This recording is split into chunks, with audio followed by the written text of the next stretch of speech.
ग्रामीण रुग्णालय जिंतूर दिव्यांग तपासणी व कुटुंब नियोजन शस्त्रक्रिया शिबिर संपन्न। जिंतूर प्रतिनिधी रामप्रसाद कंठाळे। दिनांक 24 डिसेंबर 2025 रोजी ग्रामीण रुग्णालय जिंतूर येथे दिव्यांग अपंग बोर्ड आणि विनाटाकी लॅपॅरोस्कोपी कुटुंब नियोजन शस्त्रक्रिया शिबिराचे यशस्वी आयोजन करण्यात आले। या शिबिरात परिसरातील गरजू रुग्णांनी मोठ्या संख्येने उपस्थिती लावून लाभ घेतला। शिबिराचा गोषवारा। शिबिरामध्ये प्रामुख्याने 2 विभागांत काम करण्यात आले।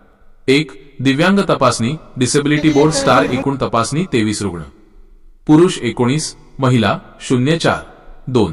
कुटुंब नियोजन शस्त्रक्रिया स्टार एकूण 06 महिलांवर यशस्वीरित्या विनाटाकी शस्त्रक्रिया करण्यात आली। तज्ञ आणि आरोग्य पथक। या शिबिरासाठी जिल्हा सामान्य रुग्णालय परभणी येथून अस्थिरोग तज्ञ डॉक्टर रुपेश धमगुंडे विशेषरित्या उपस्थित होते। त्यांच्या मार्गदर्शनाखाली ही प्रक्रिया पार पडली। या मोहिमेच्या यशस्वीतेसाठी खालील टीमने परिश्रम घेतले। डॉक्टर संजय मस्के जोगवाडकर, वैद्यकीय अधीक्षक, ग्रामीण रुग्णालय जिंतूर। डॉक्टर पारवे, वैद्यकीय अधिकारी। श्रीमती पाटोळे, सहाय्यक अधीक्षक। श्री कुलकर्णी, कनिष्ठ लिपिक। श्री गजानन वाळे, कक्षसेवक।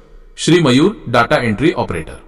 महत्वाची सूचना, दिव्यांग शिबिर हे दर महिन्याच्या दुसऱ्या आणि चौथ्या गुरुवारी आयोजित केले जाते। वैद्यकीय अधीक्षक डॉक्टर संजय मस्के यांनी गरजू लाभार्थ्यांनी या शिबिराचा लाभ घेतल्याबद्दल समाधान व्यक्त केले आहे।